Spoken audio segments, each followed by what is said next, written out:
A return to danger. I'm Rebecca Lieb. I'm Jason Horton. And this is Ghost Town.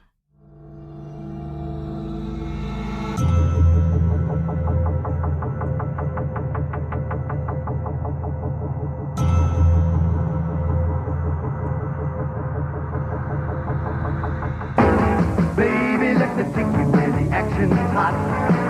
Action, action, fun. You can ride the excitement and feel the hot ride. Action, action, fun. The action never stops at Action Park. Looking for a great place for the family this summer? Well, Action Park has 75 of the wildest, wettest family rides in the world just minutes away. The action never stops at Action Park. Vernon, New Jersey, 1978, an amusement park opened that became legendary for danger. We're back. Action Park. Action Park, baby. Oh my God, I have so much. We've grown so much since our last Action Park episode. We've learned so much. We watched the HBO documentary. We're here to really hash it out yet again, given the new information, given the time. What was it, a year ago? A year and a half? It was one of the episodes that really resonated with people, and we always kind of reference it. Yeah. And we always get stories and people connecting to it in some way. Absolutely. And I think amusement parks in general kind of do that. Mm-hmm. And, you know, this documentary, Class Action Park, it's on HBO Max, not sponsored. Yeah. Don't go to HBO Go. Don't go to HBO Now. Go to HBO Max. Don't go to HBO Gov. That's a separate one. That's awful. .edu. Get out of here. And we've even gotten some comments that, wow, you were kind of ahead of the curve on Action Park. And really, I'm sure, you know, they were developing the documentary, I'm sure, for years. But we did it just on the love of it, not knowing there was going to be a documentary. Yeah. I think this is the first episode where this felt so like part and parcel to your upbringing. And I think Jason's from New Jersey. Like, you know, like, I don't think you didn't go there. I did, I think, once when in the 80s when I was younger, but I was too scared of rides. Yeah. And yeah. So, and I know there was another time I was supposed to go, and I know I said no to that because I think it was already in the early 90s, late 80s, early 90s, and I was already in high school, and I just didn't want to. I just really didn't have any interest. I don't really love amusement parks anyway. I love them culturally, but and didn't really have a huge love for them. But, you know, and we'll get into the documentary, but the commercials were so part of my cultural existence, along with Cats on Broadway. Yeah. That was always a big one. So these commercials and Action Park, and we'll get into it in the documentary, how they weren't always there. It was kind of like, hey, what was the thing that also like ramped things up? And it was these commercials that you were inundated with. Absolutely. And pretty much memorized them. And when you hear them now, and I hear them now, it's like, whoa, it's like, it's pretty much I had them memorized. Yeah. Which is also crazy because I have again, they were local commercials. This is an East Coast thing that was so resonant for people of a certain time on the East Coast. And I'm not talking just like New Jersey, like when I bring this up, when I talk to people, when we used to, socialize with other people, the amount of response to Action Park is nuts. Everyone of this age remembers this place, or at least the commercials, or had an experience, or has a story that's one of their friends went and again got injured. And that's a big thing with the documentary too. I want to quickly mention our Patreon, patreon.com/ghosttownpod, bonus episodes, advanced ad-free episodes. It really helps out the show. Just mentioning it really quick. Patreon.com/ghosttownpod. Right back into it. So right back in. It was easy, painless, and we're back. And when we put out the original episode, Action Park, the world's most dangerous amusement park. You can check that out. That has a ton of information. It has absolutely a bunch of sound bites, of me and us asking other people their personal experiences. And what's great is that people have been volunteering their personal experiences. I'm going to talk about that a little later in the episode. But one of the directors and producers, Seth Porges, I don't know if I'm pronouncing that right, he contacted us on Twitter he caught wind of it. This is a while ago. This is got to be pretty soon after we posted the episode. So it's been well over a year. And he's like, hey, I'm developing a documentary on it, which became Class Action Park. And the trailer has been advertised for a while. And we kind of talked about doing something in conjunction. I think the timelines probably shifted as they do with things. They don't come out exactly when you want them to. Yeah. And this is now going to be that thing. Yeah, this is it. This revisiting. I want to support all the work that has been done on the documentary. I have a lot of mixed feelings just based on other things I've consumed about it. My unfamiliarity with it, I think, also like puts me kind of at a disadvantage, but we'll get to that.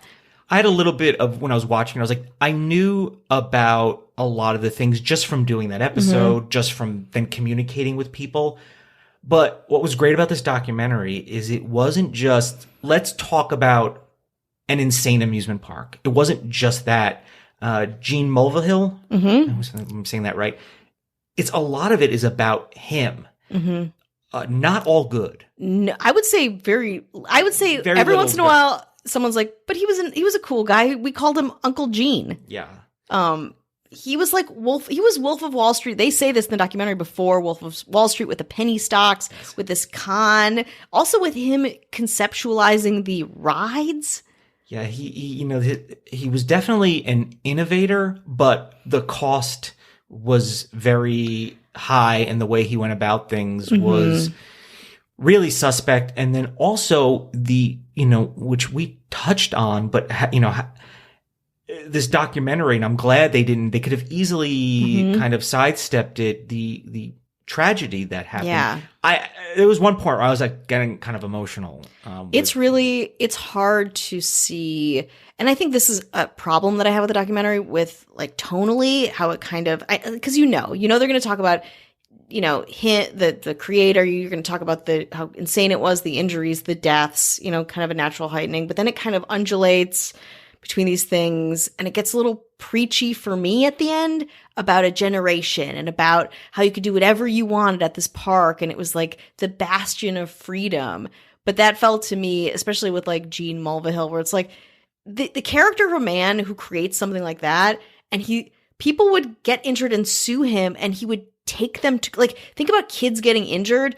He would take them to court, so much so that lawyers wouldn't even want to try the cases because it was such a pain in the ass. That's the nature of the person who created this park. Yeah. So why don't we'll start a little bit from the beginning and give you like a tiny lay of the land. You can always listen to the first episode we did on it, which is going to be different than this. It's not going to be the same because we're going to be really touching on new stories that we've gotten and the documentary itself, which you should watch. Do not take our regurgitation of it. This is not a recap. No, this is more like a reaction to it, I suppose. Reaction hash. And we both watched it last night, so it's really fresh in our minds. Yeah.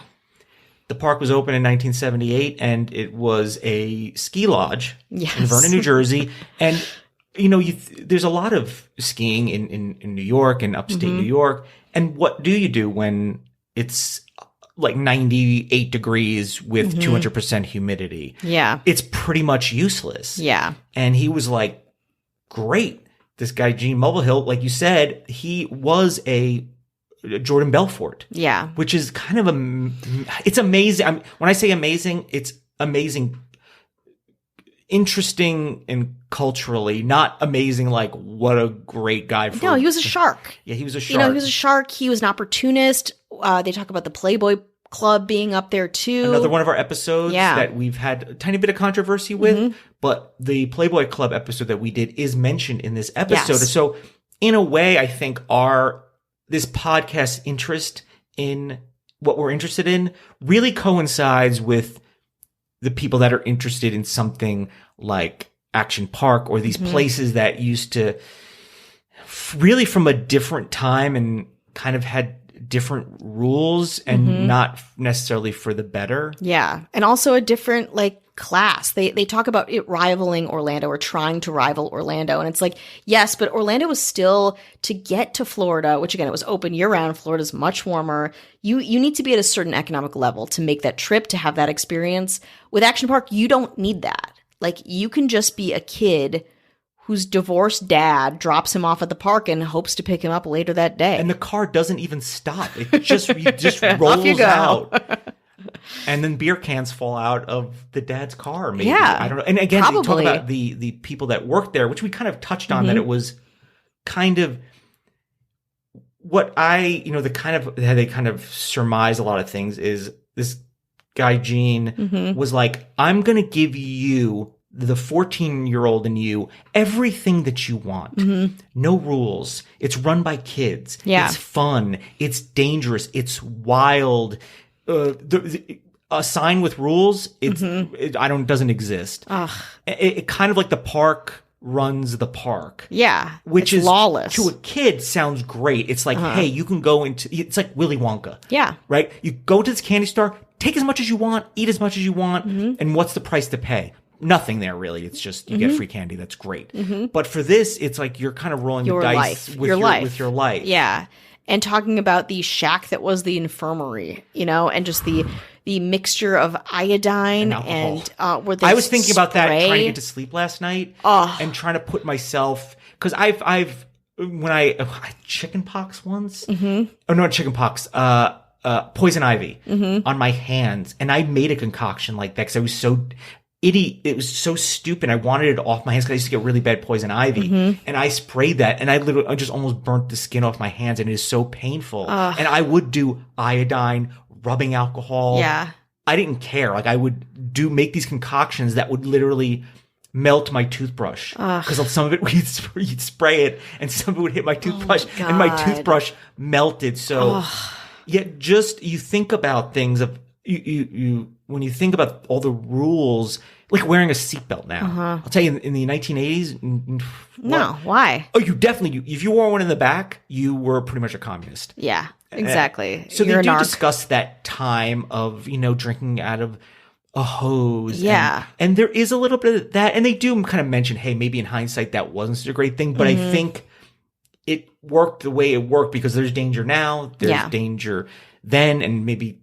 advantages were taken, of back then that they don't so much now. But yeah, but we're also close. Like I think when I think about parallels with negligence and corruption, how this whole park was insured by a fake insurance agent. He made up his own. He created. And that's not, they tell him right away. But again, in the spirit of that, of like, oh, we don't need anybody. Like it kind of does politically mirror a lot of things that are happening now. Where it's like, we don't need you. We can do it ourselves. We don't want any governmental control. That's exactly what this park was all about. Yeah, so to the 14-year-old, this guy was great. And to the people with that entrepreneurial spirit. And it's just like, I don't think he was like, I hope people die, but he's like, I want people. But he didn't give a fuck. I want to make money. Yeah. I want people to have fun. I really do. Yeah. But I really want to maximize all of that. And I will not tolerate repercussions. And I think for somebody that doesn't want to have to answer to anybody, that must really, it's like watching a movie about somebody who doesn't play by the rules, like total renegade, like a renegade cop, right? Yeah. It's like, oh, I love that. They don't, the red tape and the rule book, like throwing the rule book out the window is a very kind of attractive thing. Sure. But somebody has until people die and are injured. You can't have fist fights going on in the middle of a Colorado River raft ride. Like you just can't. And one part is like, he's like, we need lifeguards to kind of like shuffle people. He's like, well, they don't have that in the Colorado River. He's like, this is not the Colorado River. It's like, what are you talking about? And also like, I think part of what colors my conception of the owner of Action Park is people talk about him always being around. They talk about things not being supervised, but he was always around anyway. He was totally accepting of that, just walking around they talk about like alcohol being everywhere, all these rides happening, just chaos all of the time. And the owner is walking around having a blast. Probably looking to be like, hey, how can we fill this space with something dangerous? And how can I get the employees of this place to test it? And wave $100 bill in front of them. Oh my God. That part, the biggest detail that sticks in my mind is initially where they talk about him creating, mostly created all these rides, or the people that Disney wouldn't have, you know, or like people coming to him and he's like, yeah, I'll indulge this idea. Let's create it. He had his old like CEO fund it somehow, which again, we never got answers to where the money came from. It was just a guy that was always able to drum up finances. And, you know, this guy gets his at the end as well. Totally. But the idea of like, let's create this loop, this water ride with a loop. Yeah. It goes all the way around. We're going to pay teenage kids who are broke to do this. Some people may lose consciousness. Some people may have a concussion. People would lose teeth in it, but that's not even the part that gets me. It's the part where people lost teeth in this ride, but then other people were going down the ride with lacerations on their body, cuts on their body. And they're like, where did the cuts come from? It's all, you know, pretty clean plastic. From the teeth that were embedded in the loop from the people who lost teeth who stayed there. And so the people coming down afterwards were getting cut by rogue teeth embedded in the ride. A movie like Saw can't even conceptualize of that because it's so indicative of how wild this place was. Yeah. Talk about no rules. A couple of things that kind of came up that I didn't realize is how Route 94 went right through the park. Yeah. No problem. And also people would brag about taking the go-karts on Route 94 or people toppling over from slides. It's like, let's just put this liability right through your park. No problem. Have fun. There was it was like this ball that had a bunch of wheels on it that would be on a track. Mm-hmm.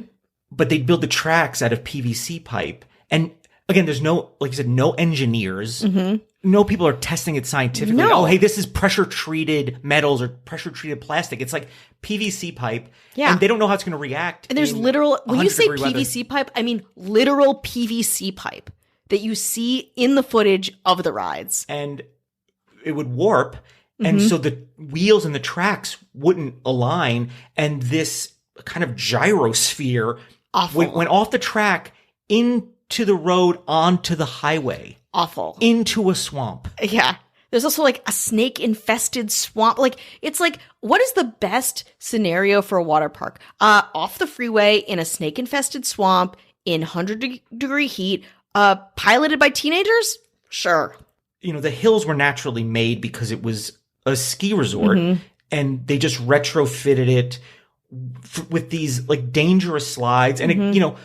They kind of indicate that if you did it the way you were supposed to do it, theoretically you'd be fine. But the thing is that people like to take a running head start. Yeah. Or, they like to belly flop on things and the science isn't factored in. Mm-mm. And then from there, it's just there's a very small window of where it's safe. Yeah. And when you tell a kid that do what you want, and then the people in charge are mm-hmm. your age. Yeah. No one's going to take you seriously. There's no authority figure, and there's no authority, and things are going to go awry. And then that's part of the fun, and then the legend is mm-hmm. there. Yeah. Even if you did everything right on all of these rides, you were definitely going to get hurt. Like the idea of they were like toboggans that didn't have brakes. Like even if you did every single thing right, chances are you're probably going to get hurt. And then there's just, even if unless you have engineers in there and they're making everything, there's code and there's, mm-hmm. A list of rules, things break down. When you have the weight of bodies of different shapes and sizes going down a thing, even best laid plans, mm-hmm. you need to probably have some upkeep. Yeah. I doubt the upkeep it was either like, I guess we have to remove this ride for now. At best. Yeah, at best. Even when someone died in the wave pool was still open. And, oh God, another detail where they said when they did have lifeguards, which again, were few and far between who were actually vigilantly doing their job, they would have them be at the wave pool. And they would rescue, 15, 20 people a day? A day! And they painted the bottom of it lighter so they could see the bodies to better access them. And the problem was where the water was funneling with some of these rides, it was like runoff. Yeah, it was like river runoff. River runoff with suntan lotion, oil, right? Feces. And gore. Yeah. Literally use the word gore from open wounds. Yeah. Is just And again, any kind of water park, you're going to get. Yeah, I've lost some teeth in water park. Yeah. I'll admit it. There's, people are just probably throwing up because it's. For sure. And all of that is mixing in, like, it becomes like. A viscous, like, sludge. So you have that going in your mouth and eyes. Yeah, of course. I think about is our episode on Woodstock 99 a little bit when people were running around in the mud. Yeah. And that mud was runoff from the porta potties and then also feces, throw up, any kind of like disgusting thing that's out there, and you're just swimming in it. Yeah. And it's getting into your like mouth and eyes. It's getting everywhere. And it's a water park, and can you swim? Maybe, but you find out that your body is not ready to acclimate to certain things because you're jumping into the freezing river runoff, or it's not like water you're meant to swim in. It's kind of like whether it's like fresh water, so it's really cold, and your body is. I mean, I did a tough mudder once. Yeah, once and only once. And I did some pretty things that were pretty heinous, and pretty dangerous. And don't they shock you in those? Oh yeah, I got electrocuted. God! I mean, I volunteered for that and to do that. But I jumped off one of those things, and I remember getting to the top, and I know that the cliff diving thing, which is the most fun. And if I had a chance to chicken out, I would have. But then you have a Marine, I guess, screaming at you, jump maggot. He might have said that, but it was something like that. And I just jumped. And my body was not accustomed to it. I turned to be fine, but I saw other people popping out of the water and just blood pouring out of their noses because of the way you're hitting the water and the type of water. There's just so many factors that you can't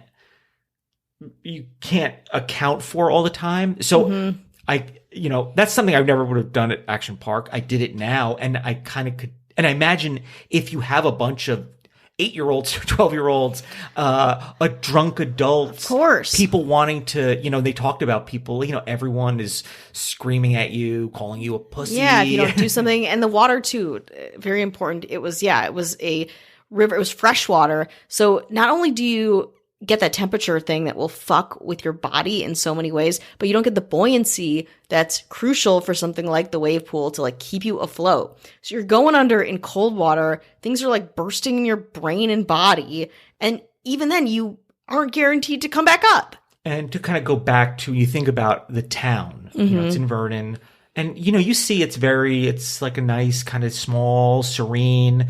I'm familiar with it as well because there's a town in New York, which is not exactly near where I live. It's called Warwick, which is, it's at that kind of New York, New Jersey border where it is kind of on the top of the state. It's a pretty small, green, nice town. I know people think about New Jersey and they think everything's, power plants and factories. And some of it is, but a lot of it is very lush and very it's green. very lovely. They talk about it being a sleepy little town before people came and took it over. And so this happens, and then you think, what are how the town deals with it, but also it's bringing in jobs and revenue and essentially tourism. So that's a plus. But what is the price that's being paid? Yeah. People, The hospitals. I think this is a detail from our last episode about this, where the hospital had to buy another ambulance, then eventually they had to be like, you get an ambulance. Yeah, you have to get your own. It was, we can't handle, the volunteer ambulance department can't handle the volume of damage, so you need to get your own. Yeah, and they weren't reporting all the injury. It's just, and they also showed footage, and I think the documentary was great for me because I got to see it and it like was brought to life of just normal people walking off a ride and like limping. Like no big deal. Just limping, just falling off a cliff into water, just stepping on hot asphalt. They didn't think like, what if people don't have shoes? It's a water park. Yeah. Let's have, again, a heat treated pavement. No, it was just straight up black tar asphalt that you're stepping on, just burning the bottoms of your feet. And then you're stepping into that gross water. Ugh.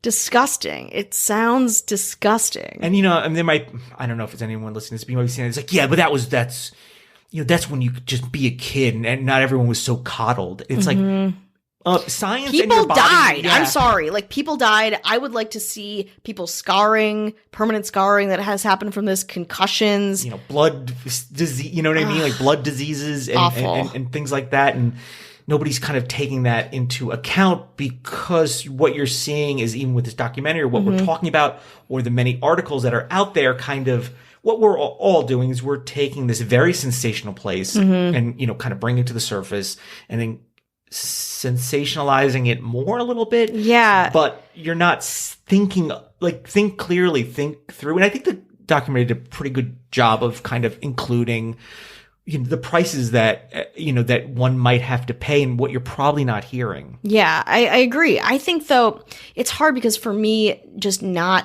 having grown up around there, not really being the person or the group demographic, I guess, that would go there, it felt very like, but we're also going to make this nostalgic for you, even though we're giving you these horrific stats. Like, I wish it kind of, like, Chris Gethard is like half the documentary, and I wish, I'm not the biggest fan of his, but like, you can let this speak for itself. It's already so much. It's already so poignant. It's already fascinating. Like, you don't really have to explain to me the cultural ramifications or the meaning, because I don't have that myself, and I can kind of like make my own assumptions about this place. Yeah, I mean, he was in it a lot, and I liked what he had. He was funny and fun. Like, he said a lot of things but it didn't. I don't think it really gave it context unless he talked and then you're about, cutting to a woman whose kid died, and you're like, okay, he's making a joke about this place. This guy died on it, so. And you get that towards the end of the episode, and that was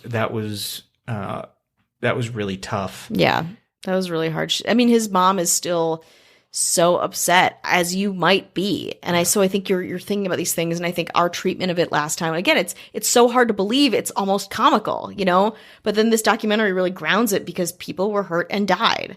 So there's a lot of like tonal changes that happen in it. It really does take you on a ride that I was not expecting. Yeah. And it really had like a lot of twists and turns, and I'm glad that it did that. But nostalgia, listen, I mean, we are in it right now. Like, you know, we're in nostalgia. This podcast leans very heavily on, for sure, on whether it's cultural history, a strange history, and nostalgia. And I think, you know, a lot of, you know, television shows and movies are, you know, do that now. And Action Park and this documentary is like, now is the perfect time for all that. It's kind of like how now is the perfect time for a little break. I was just going to say that.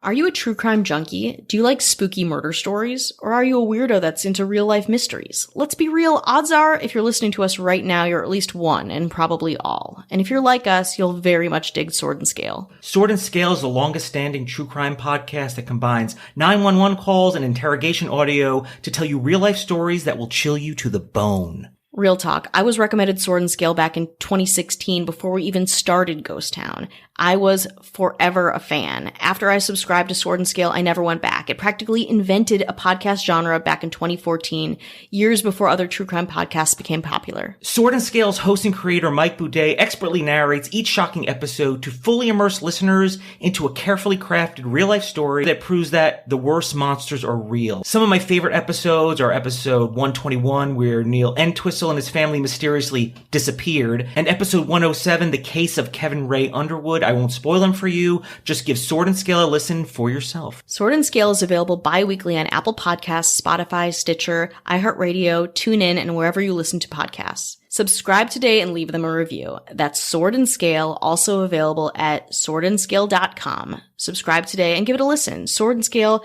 proving that the worst monsters are real. Hello. Hi. How Hello. are you? Hello. We're checking in. This is our weekly check-in, but you can always, if you need a sounding board, we're always here. Definitely. For that. Definitely. I want to talk about... This is very exciting. Very exciting. I've alluded to this, and if you've been on our social media, you know about it, and I wanted to talk about it last week, and I have to talk about it now, is a book that... Jason is an author of a book. I'm an author of a book, and if you're wondering, like, I can't do anything, you can do anything. You can... Even if you don't know how to read, you can write a book. Take it from me. It is called Abandoned and Historic Los Angeles, Neon and Beyond. It has been a year and a half in the making. Yes. Rebecca wrote the foreword. I She did. got some photos, and she was, kind of the sounding board for the book. It has photos. It's vintage, historic, abandoned photos all around Los Angeles and the San Fernando Valley, the greater Los Angeles area. Yeah. And I got some essays and anecdotes from people like my friend Greg Sestero. Yeah. From The Room. And if you like The Room. and The Disaster Artist, he wrote that one of my right. favorite. Ugh, the book that book is so incredible. I was mad when it was done. Friend Katie Featherston, who is in the Paranormal Activity movies. She plays Katie. Molly McAleer. That's who's right. Great. She's cultural icon. Yeah. Wrote some Two Broke Girls. Yeah, absolutely. Made Hello Giggles. Danny O'Connor from House of Pain. Yeah. House of Pain. And, he does this group Delta Bravo Urban Exploration, which ties right into what Definitely. this book is. And there's just so many, a lot of other, musicians. I, try to get more musicians of like the hardcore punk scene. And I asked, it's a lot that goes into it. And if you're ever curious and how that is, I'm going to try to do some trying to do some press on the book. It's very hard right now. So I'm just word of mouth and I'm just hoping that you'll check it out. And yeah, please. It's so good. The photographs, are amazing. It also really, you will get a sense of LA from this book and the testimonials and the stories and the photographs. It's really incredible. And also because we're in this, specific time and place in history, I feel like it's like doubly resonant of LA's history, what we're going through now. It's great. You will not regret it. And you can find it, of course, on Amazon and Barnes and Noble and, a lot of indie bookstores. I'm giving away 5 copies of the book. If you go to ghosttownpod.com/book giveaway, you can enter to win one. And if you want it autographed by me or us, we can do that. Or hopefully more you. Or if you win it and you just want it, I'll just send it to you and you don't want to ruin it with sloppy handwriting. Yeah. But if you can pre-order it now on Amazon, it would be super helpful. And we're, giving a lot of books away to libraries, local bookstores, and doing our part. And, because the local businesses, and all the proceeds are going to those businesses. And of course, some donations back to Los Angeles social programs and food banks. And, because it's, I felt a little bit exploitive of it, and I tried not to be, and that's just my whatever. So I'm like, I want to make sure that I'm definitely not capitalizing. It's not like that kind of book, but it is, Arcadia Publishing was great and took a chance, and they're familiar with the podcast, and I feel like if you like the podcast, you're probably going to like this, and it's a great coffee table travel book. It's a great gift for people who love neon signage, LA history, offbeat history though in general, and if you want a taste of it, at Neon and Beyond on Instagram. Yeah, Neon and the Beyond. I don't even know our Instagram. Or the Jason Horton. I posted some things on there, and you've got some stuff on Rebecca Lieb on there too. I mean, I don't know my own name, so I guess I shouldn't be held accountable for that's any other handles. The book. Hopefully you pick up a copy and you can enter to win one. Yeah. And I wish if I was had endless wealth, I would give away it to everybody. I'd rather people have the book because it's not like I'd be making like a ton of money on it anyway. So it's no law. I'm not really feeling any loss of profit, but I'd rather everyone just have one because, and I think some people are getting one, aren't they? Yeah, I think some people are getting one. Some people perhaps who mean a lot to our Patreon. You mean like our political leaders? Perhaps that's who I'm thinking of. You mean like our mayors, like Brandon Gaddis? Yeah. Jeanette Link. Okay. Ben Forsyth. That's right. And our governor. Our Chris governor. Witt. Chris Witt really took it home this month. So if you want to be part of the political system here, and I want to thank all the other patrons that help support the show, and we have our very first alderman. Yeah. I wanted to mention Jaded Wrestling. Ooh. A podcast about wrestling, kind of going back, and they rewatch old wrestling events and pay-per-views, some WrestleManias, kind of like what we're doing that right sounds so now fun. with this Action Park episode. So check out Jaded Wrestling. Great. And wherever you get podcasts, and give that a listen. And that's kind of fits in what we're talking about. You know Absolutely. What I mean? Those 80s WrestleManias. Oh, for sure. Baby. That's of the same time and place. And again, and you can get some I used to watch some of them, and I had the, Hulkamania, like the thumb wrestler toys and stuff. They were so much fun. Yeah. And that was part of my culture, and you can get some context on Jaded Wrestling. Jaded Wrestling. That sounds good. I'm going to check that out. I also wanted to shout out to Kelsey Bohm. She is a friend of my brother Brendan's, who is so cool and lives in Milwaukee. And I was talking to him today, and he says that she listens, she cares. She is a fan of the podcast. When somebody says that. I know. I'm like, someone I know who knows me in person, but I am so flattered and just want to shout her out. I'm going to get her some merch and pins for when I go home for Thanksgiving. I have a YouTube channel called Jason Horton, youtube.com/Jason Horton, and I did a video which includes some video of the Los Feliz murder house. So if you want to check that out, support it. I mean, I kind of rebranded this YouTube channel. And if you want to give it a subscribe, you want to watch it, it's just youtube.com/Jason Horton, and a couple more coming up, basically kind of talking about episodes we did, and a really great shooter and editor, David Prater. Thank you. And he makes them very interesting. So it's not just my very fat round head.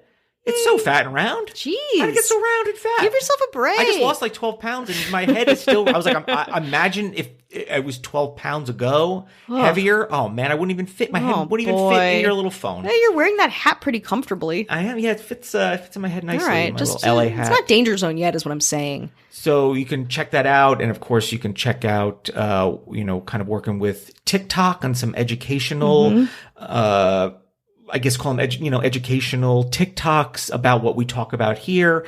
And you can find that on TikTok at Ghost Town Pod. So they're going to be putting fun. We're kind of working with them on some stuff, and they took an interest in Ghost Town, and really appreciate that. Yeah. Look at all this stuff that's going on. So much stuff that's going on. It's very safe, but what's dangerous? What's dangerous these days? Action Park. God. Yeah. Back to Action Park. Is super dangerous. And, it is. The town itself was really starting to push back. I think they were, but, just like corruption. Yes. Gene, was like, listen, guys, I bring in a lot to you, which, when, you're on some kind of mayoral seat or government seat in your town, you can say, listen, our revenue has gone up X%. We brought in X amount of jobs. Yeah. We got people coming in from New York City spending that money. Yeah. And that's what you did. A lot of the clientele would be, local New Jersey. For sure. And New York City is close enough, cheaper than Great Adventure. Yeah. No rules. Great Adventure, no rules. Yeah. And way easier than going to Orlando.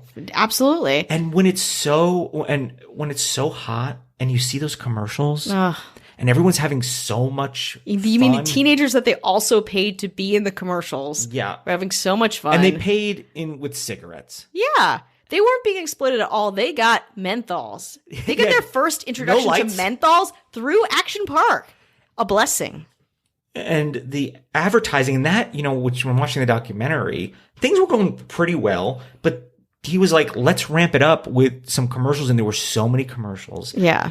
And they just show unbridled fun. When it's snowing out, that looks like fun, but you don't feel tempted. But when it's hot and it's hot, yeah. And everyone's having fun and you're a boy, which is what I was, and you see girls. Believe it or not, I know you're saying, yeah, right, dude. You see girls and you're like, I was like, oh, I want to like have that community. There was just really something that spoke to that. And I'm just speaking for myself that I wanted to be. It's like when you watch commercials are meant to do that. Like you want to be this cool person or you want to be satisfied by this person. But if you watch like an 80s movie, like I did, and I still do. The whole thing was an 80s movie. And they really illustrate that in the documentary. Yeah. It's, it's like we talk about the culture of the mall. Yes. When it was at its height. I mean, huge. Huge. And this is the mall of fun. This is Water Mall. It's hot. It's fun. You don't see any adults. It's there's no adults like killing your arms. buzz. Yeah. Like grab a beer. Yeah. Grab your girl. Wait, go are you jump. at least 10? Exactly. 6-year-old? Hold up how many fingers you are in age. Exactly. I don't care. Jump in that snake infested pond water. It's your world, baby. Yeah, don't worry about the snakes or the trout. The dead trout. And the adults had a place of their own because then, you know, we talked about this. There was, you know, the water world. Yeah. The movie Waterworld was probably a safer environment than this. That's absolutely true. Even in a post-apocalyptic absolutely. society. Still more sanitary. But there was Motor World, which would be more adults. Especially after 5 p.m., they said. Yeah. Where they would go. The witching hour. Yeah, exactly. Go get your buzz on. You know, you don't have your wife on your back. You go, right next to I-94, just drive like you've never driven. Drive to forget. Go to this beer garden. Yeah. And Gene would actually, he said when they have Anyfest, Oktoberfest. Which, this is a part of it that I really liked. I was like, oh, they're bringing in like local businesses and like they took a brewery from Germany and like brought it in. Like, that's cool. It makes it very authentic, but you would drink and then you're like, well, let me get on a ride, which would just get on a motorboat. A motorboat. And I like to think back, you know, probably the psychology of it is when you're in this environment, it's like I don't know. It's like almost like nothing can go wrong in this environment because this is a business that's in business. The perception of danger versus the actual danger. Like, this is a huge point that they really drove home for me. They're like, it's supposed to look dangerous. It's supposed to seem fun and exciting and dangerous. But this was that too. Yeah. Like, that's not artifice. That's just what it is. So like, go adults, go drink all day in the beer garden and then go take a vehicle that may have gone up to 65 miles an hour out and just drive everywhere. Go for it. They talked about how they had there's a governor of speed, and I don't know if they actually mentioned the tennis ball, but I believe when we talked about it in the last episode, they would just stick a tennis ball under something, and that would make the speed go as high as it possibly could go. God. Only after drinking. And I think, well, when did drinking and drive? I mean, it's always been terrible, but when did it become a thing where we said, "Oh, drinking and driving"? Probably the mid-ish 80s. Where you saw commercials, and I mean, obviously, you know, now and in the last, 20, 30 years, but back then, drinking and driving, was that an issue like it is now? So you combine that, wearing a seatbelt, optional. Optional for sure. I used to go, and I've probably mentioned this in this podcast, I used to go buy my mother cigarettes as a 9-year-old. They would sell it to me because I had it memorized, Virginia Slim Menthol Lights. Oh my God. I bought cigarettes for my mother from the age of 9 or 10. Wow. And there was no issue. Of course, I grew up in, part of New York, within a half hour of the, 45 minutes, hour of the city, probably 40 minutes away from this in the 80s. And it was like almost like you lived in this chaos. Yeah. We live in a different chaos now. But it was like this different chaos, or they're the same chaos, is just different. I don't know how to explain it, but it was really, this documentary is truly a time capsule where people would drink at this beer garden. Yeah. And like, let's get into a motorboat. And it's just really to cruise around. Yeah, let's just cruise around for a while. You can crash into each other, right? I mean, yeah, of course. Bumper cars are like that. And they just made these connections. Of course. Everything was like combative. Yeah. Well, everything was like not just like nobody hit home any of the rules. So like, of course, if you're going to see something that looks like bumper cars, but it's in the water, you're going to treat it as such. You know? I probably would too. And there's an inherent amount of like, do you want to bump into somebody? Too bad, because there's a backup and things get, waterlogged, and you have somebody going, go. Yeah. Go. And I remember, because I've gone to some water parks, and it's totally. Like, and I was like, are you like counting off? Or are you just somebody just like spinning their whistle around? Yeah. And that's the same thing. We had a big water park around where I grew up, Noah's Ark, and it was populated. Was it religious themed? Yeah. That's Wisconsin though. Like, but it was safe. Like, there was a lot of safety precautions because, again, I could lose a tooth in it, but I probably wouldn't drown there, kind of a thing. But they had teenagers doing the go thing too. And even times we're at the most safe water park.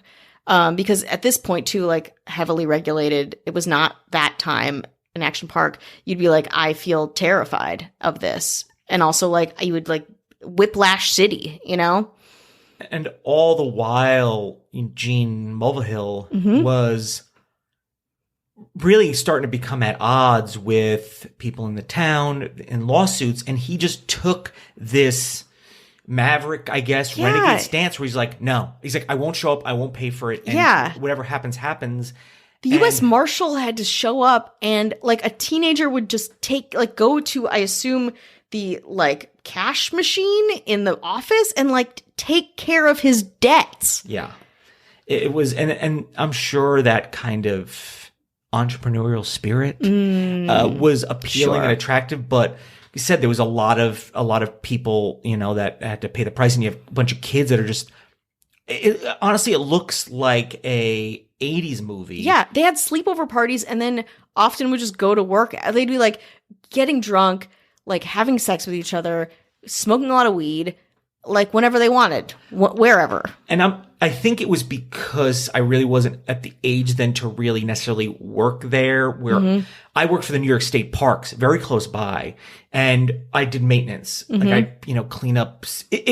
It's kind of like what some people do that on like some kind of community service or work release, but you got paid. That's nice. We drive around like on a, kind of like a go-kart or a tractor. We pick up garbage. I would clean these New York State public bathrooms that people come in from the city. And how I would clean it, I would take a powder cleaning solution and I would throw it at the wall and toilet. And I took a high pressure hose. Oh my God. And just spray down these disgusting, noxious bathrooms. No masks, no gloves. Yeah. And I would just high pressure hose like shit and throw up and blood. And that's what I did for a job. And a friend of mine would always get into threaten to beat up the boss, always get fired, and always be back next year.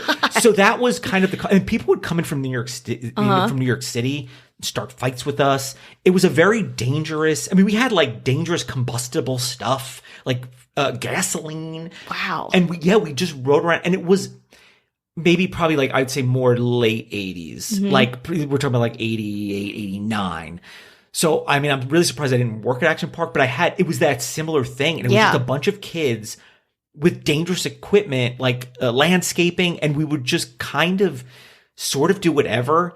And like the people in charge, we'd just be like, we would literally say, I was like, come on, don't be like that. They would yell at us and fire us, but we'd always just show back up. I mean, that speaks to that time, though. Like, you lived it in a different way, and hopefully, like, a less dangerous way. But still, it's just like, chemicals, no problem. Rules, nah, not for us. Anything goes. And I would love to. They interviewed a lot of people, a lot of then teenagers, now adults, who worked there. But I would love to know, like, any reoccurring things that they have from working there around like all of that shit, and just, also like what stories. I'm sure that they didn't share a lot of stories. I wonder if I'm hoping that perhaps there's some bonus footage and come up and then, be like Netflix and like drop it in some Dropbox somewhere so we can feast upon it, please. And kind of as we're kind of like winding this up, I mean, we've hit like a lot of the different points. The documentary, like towards the end, they kind of focus on one of the deaths, and it is incredibly sad brutal. For everything brutal. that we're talking about now, and might seem kind of cavalier. It was just, I actually started like tearing up, and because one, because it's very sad, and I wasn't expecting it, and the mother of one of the kids, and this has been like now 30 plus years. She is still it is still such a hard, raw place for her, and I think that was really hard for me too. And when she said she celebrated when he died, she's never celebrated. Yeah, she's like got a bottle of red and celebrated. Like, it's like this is still an open wound for her. Yeah. This is not scabbed over with a weird burning concoction. Walking, I think, finding out and leaving the hospital and walking onto the highway. Yeah. It's all, Jersey's all highways and stuff, and her husband having to pull her back, and how sad the brother was. He got married like 4 days later. And he's like, I can't believe he still got married, to be honest. Yeah. I mean, I think there was probably book a venue. Right. I think there's a sense of like probably like the shock and everything is like, listen, let's just kind of like move forward and use it as a celebration. I don't know. I can't like get in the head. Exactly. it was so emotionally charged for me too in so many ways. And again, the fact that I think when you see people, as we do, and especially, we've covered unsolved mysteries, when you see people talk about death, there is kind of this like facade, this like TV kind of precipice where you're like, okay, this is for TV and I'm seeing this. It's entertainment. Yeah, there's a layer of this is entertainment. I think with this, it still felt so painful and raw, and you really didn't get that kind of resolution or polish that you get with a lot of people talking about death in documentaries.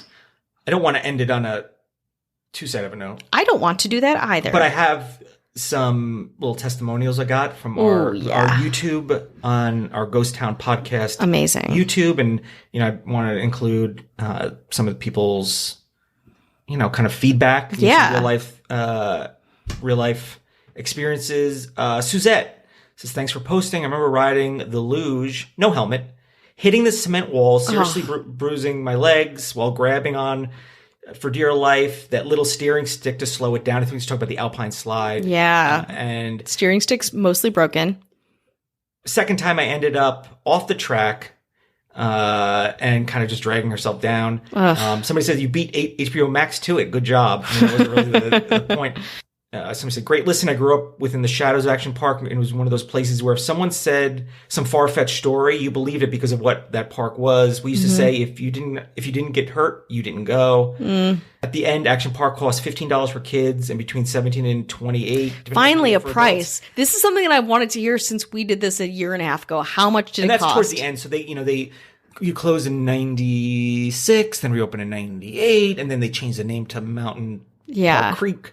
Oh boy. Probably back in the 80s. And when I'm talking about it, I'm talking like 78 to 88 mostly for me. Yeah. But you saw Ricky Rackman from MTV Headbangers Ball, which I thought was really sad. And you see Lane Stanley from Alice in Chains. Yeah. That's 93, and he died like I think 2 years later. God.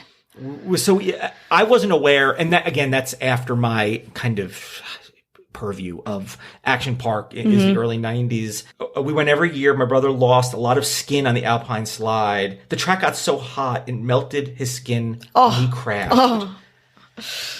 Jesus Christ. Yeah. A time capsule. A horrifying, bleeding cesspool of a time capsule for $10 you could enjoy. Yeah. And now what do you get for $10? I didn't get like a smoothie? Not even menthols.